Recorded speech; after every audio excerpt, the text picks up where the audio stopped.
अस्सलाम वालेकुम and hi to everyone. आज हम CCU 3.1 और उसका जो चैप्टर 11 के पेज 7 में वेरिएबल पैरामीटर्स में उसकी जो वायर फीड स्पीड है, वोल्टेज है और गैसेस को किस तरीके से मिक्स करने के बाद यूज़ किया जाता है और उसमें जो इंडक्टेंस किस वजह से इस्तेमाल करते हैं। और इसके अलावा मिग मैग वेल्डिंग प्रोसेस के जो जितने भी चेक पॉइंट हैं, इंस्पेक्शन पॉइंट हैं, उसको देखना है और उसके अलावा जो वेल्डिंग इक्विपमेंट हैं और फिलर वायर की जो क्वालिटी के हवाले से डिस्कस करेंगे। तो सबसे पहले हम वेरिएबल पैरामीटर्स हैं जितने भी, उसमें नंबर 1 में वायर फीड स्पीड है। तो यहाँ से इसको देखते हैं। Increasing the wire feed speed automatically increasing the current in the wire. अगर वायर फीड स्पीड अगर इंक्रीज होगी तो ऑटोमेटिकली जो है वो करंट इंक्रीज होगा फिलर वायर में। वायर फीड स्पीड इंक्रीज होगी तो फिलर वायर में जो करंट है वो ऑटोमेटिकली वो भी इंक्रीज होगा। तो यहाँ पे मिग मैग वेल्डिंग प्रोसेस में जो इसकी जो वायर फीड स्पीड की हवाले से अगर बात करें कि इसमें क्वेश्चन भी यहाँ पे निकलता है कि अगर वायर फीड स्पीड इंक्रीज होगी तो उसका जो अल्टरनेटिवली कौन सा जो है वो रिएक्शन होगी। तो नंबर 1 में वायर में करंट इंक्रीज होगा ऑटोमेटिकली, या फिर उसका जो वोल्टेज इंक्रीज होगा, या उसका जो एम्परेज है वो कम होगा। तो इस तरीके से बहुत सारे वहाँ पे हिंट होंगे। तो आपको जो है वो फिलर वायर में जो ऑटोमेटिकली इसका जो करंट है वो भी साथ इंक्रीज होगा। वायर फीड स्पीड अगर इंक्रीज होगी तो ऑटोमेटिकली इसका जो करंट है वो भी इंक्रीज होगा। यहाँ से इसको देखते हैं। MIG MAG wires are generally produce in the diameters of 0.6, 0.8, 1.0, 1.2 and 1.4 and 1.6। तो मिग मैग फिलर वायर इसका जो आमतौर पर जो डायमीटर है वो 0.6 है, 0.8 है, 1.0, 1.2, 1.4 एंड 1.6। तो नंबर 2 में हम यहाँ पे वोल्टेज की बात करते हैं। The voltage setting is the most important setting in the spray transfer. और जो वोल्टेज सेटिंग है ये बहुत ज़्यादा इम्पोर्टेंट सेटिंग है, ख़ासकर इन स्प्रे ट्रांसफ़र में। As it control the arc length, क्योंकि ये आर्क लेंथ को कंट्रोल करती है। तो जो वोल्टेज सेटिंग है ये बहुत ज़्यादा इम्पोर्टेंट सेटिंग इस हवाले से भी है कि जितने भी वोल्टेज हमें जो बेस मेटल को मेल्ट करने के लिए चाहिए होते हैं, तो उसी तरीके से जो वोल्टेज हैं वो उसके जो डिस्प्ले हैं, जैसे ट्रांसफार्मर है, रेक्टिफायर है, कोई भी अगर हम इक्विपमेंट इस्तेमाल कर रहे हैं तो उसी के मुताबिक जो वोल्टेज है उसमें शो होने चाहिए।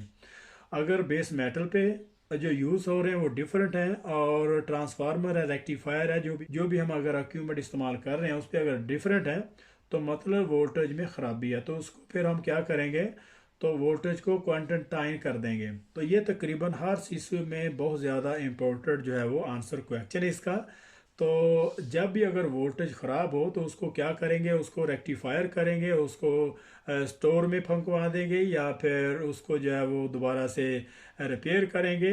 तो यहाँ पे आंसर ये बनता है कि अगर उसमें कोई मसला आता है, प्रॉपर तरीके से वो वोल्टेज नहीं दे रहा, तो उसको जो है वो क्वारंटाइन करेंगे। यहाँ से अभी हम इसको देखते हैं। In dip transfer it is also affect the rise of the current and overall heat input into the girls. In dip transfer में अगर करंट को इंक्रीज करते हैं, अगर उसको राइज करते हैं, तो वो भी ओवरऑल जो वेल्ड मेटल और हीट इनपुट को जो है वो अफेक्ट करता है। An increase of the both WFS current end voltage will increase heat input. यहाँ तक इसको देखते हैं। और अगर हम वायर फीड स्पीड या करंट, ये दोनों सेम ही चीज़ हैं। अगर करंट इंक्रीज करते हैं तो automatically wire feed speed increase होगी, और अगर वायर फीड स्पीड इंक्रीज करेंगे तो ऑटोमेटिकली जो है वो करंट इंक्रीज होगा। और उसके साथ अगर voltage will increase heat input, और जो वोल्टेज है या फिर करंट है ये भी ओवरऑल जो है हीट इनपुट को इंक्रीज करते हैं।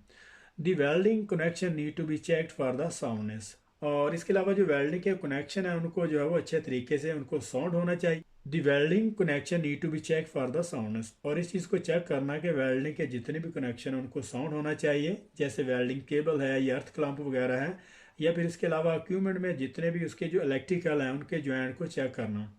अगर वो प्रॉपर तरीके से साउंड नहीं होंगे तो उसका जो है वो कनेक्शन लूज़ होने की वजह से वो हार्ड जंक्शन वहाँ पे प्रोड्यूस होगा।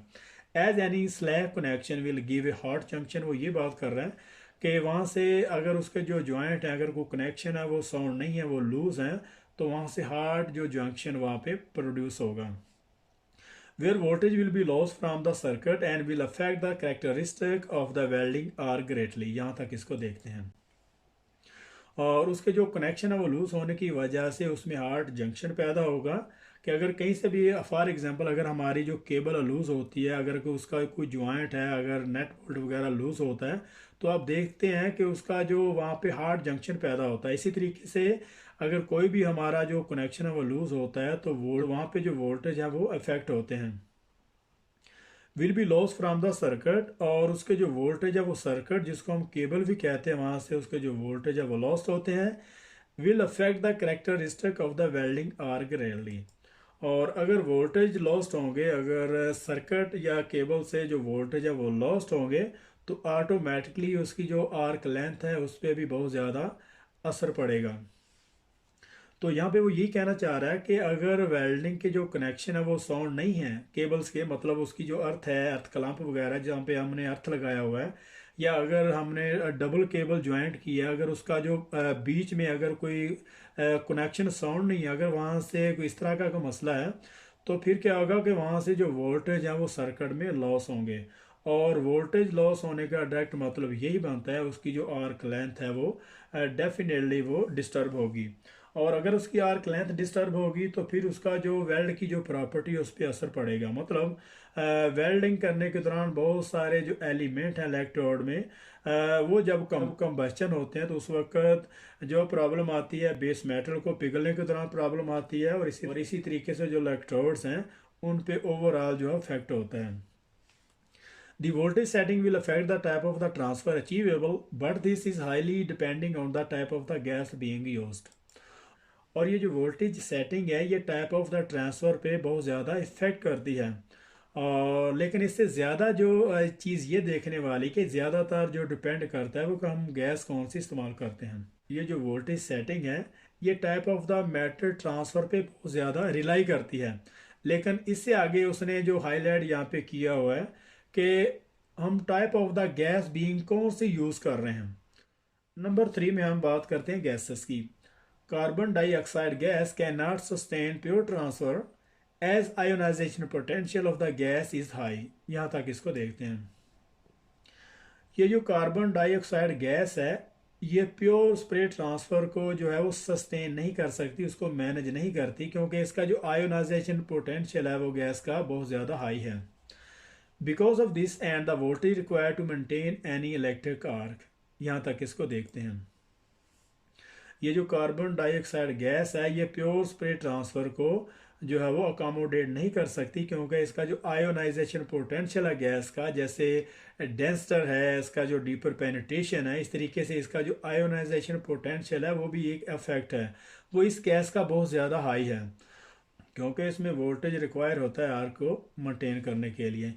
इन carbon dioxide gas it does give good penetration. यहाँ तक इसको देखते हैं। और ये जो कार्बन डाइऑक्साइड गैस है ये डीपर और गुड पेनिट्रेशन देती है। However the arc remain unstable with lot of spatter. और लेकिन कार्बन डाइऑक्साइड का दूसरा साइड इफेक्ट ये है कि इसकी जो आर्क है वो स्टेबल नहीं रहती, और इसके अलावा इसमें बहुत ज़्यादा स्पैटर भी आते हैं। और यहाँ पे अगर हम कार्बन डाइऑक्साइड गैस की डेफिनेशन की बात करें तो ये डीपर पेनिट्रेशन देती है, और इसकी जो आर्क है वो स्टेबल नहीं रहती, और इसके अलावा बहुत सारे स्पैटर भी जो है वो इस वजह से आते हैं। यहाँ से इसको देखते हैं। Argon has a much lower ionisation potential and can sustain spray transfer about 24 welding voltage. यहाँ तक इसको देखते हैं। और इसके मुकाबले में जो आर्गन है इसका जो आयोनाइजेशन पोटेंशियल है वो बहुत ज़्यादा कम है, and can sustain spray transfer about 24 welding voltage. और ये जो अबाउट 24 वेल्डिंग वोल्टेज में भी जो है वो स्प्रे ट्रांसफ़र को जो है वो अकोमोडेट करती है, वो मैनेज करती है। Argon gives a very stable arc and little spatter. और इसके मुकाबले में जो आर्गन गैस है ये इसकी जो आर्क है वो स्टेबल होती, और ये जो आर्गन गैस है इसकी जो आर्क है वो स्टेबल होती है, और इसके अलावा इसके जो स्पैटर है वो बहुत कम होते हैं इसमें, but lower penetration than carbon dioxide. और इसके अलावा इसकी जो पेनिट्रेशन है वो कार्बन डाइऑक्साइड से बहुत कम होती है। We mix both argon and carbon dioxide. Gas is mixture of the between 5 to 20% carbon dioxide in argon to get the benefit of the both gases. यहाँ तक इसको देखते हैं. We mix both argon and carbon dioxide gas is mixture of the between 5 to 20% carbon dioxide in argon to get the benefit of the both gases. यहाँ तक इसको देखते हैं. तो हम जो दोनों गैसेस को मिक्स करते हैं ताकि दोनों का जो बेनिफिट है हमें मिल सके. जैसे कि कार्बन डाइऑक्साइड की जो प्रॉपर्टी है वो डीपर पेनिट्रेशन देता है, और इसी तरीके से जो आर्गन है वो स्टेबल आर्क होती है और उसमें जो स्पैटर है वो लो होते हैं. तो इस वजह से जो कार्बन डाइऑक्साइड है उसको 5 to 20% आर्गन में ऐड करने से हम दोनों के जो बेनिफिट हैं वो अचीव कर लेते हैं.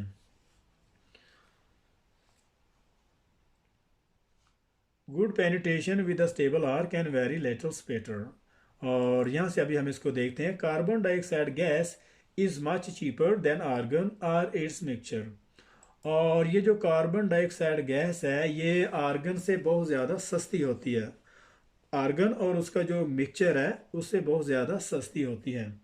1 to 2% ऑक्सीजन और कार्बन डाइऑक्साइड 1 to 2% ऑक्सीजन और carbon dioxide in argon is generally used when welding austenitic or ferritic stainless steel to increase the weld metal fluidity. यहाँ तक इसको देखते हैं. और आर्गन में जो 1 to 2% ऑक्सीजन या फिर कार्बन डाइऑक्साइड जो है वो इस यूज़ करते हैं जब हम वेल्डिंग ऑस्टेनेटिक स्टेनलेस स्टील या फेरेटिक स्टेनलेस स्टील को वेल्ड कर रहे होते हैं. तो इससे जो वेल्ड मेटल की फ्लूइडिटी जो है वो वेल्ड मेटल का जो फैलना है वो इंक्रीज हो जाता है. 1 to 2% ऑक्सीजन और कार्बन डाइऑक्साइड हम आर्गन में ऐड करते हैं जब हम ऑस्टेनेटिक या फेरेटिक स्टेनलेस स्टील को वेल्ड कर रहे होते हैं. तो इससे वेल्ड मेटल की जो फ्लूइडिटी है, वेल्ड मेटल का जो फैलना है वो इम्प्रूव हो जाता है. तो नंबर 4 में इंडक्टेंस. तो inductance cause a back pressure of the voltage to occur in the wire and operate only when there is a changing current value. यहाँ तक इसको देखते हैं. और ये इंडक्टेंस जो है ये उस वक्त ऑपरेट होता है जब सर्किट में जो करंट की वैल्यू है वो चेंज हो जाती है. In dip transfer welding the current rises as the electrodes In dip transfer welding, the current rises as the electrode short circuit on the plate, and it is then that the inductance resistance the rapid rate of the rise. In dip transfer welding, the current rises as the electrode short circuit on the plate, and it is then that the inductance resistance the rapid rate of the rise of the current at the tip of the electrodes. In dip transfer welding, the current rises as the electrode short circuit on the plate. यहाँ तक इसको देखते हैं.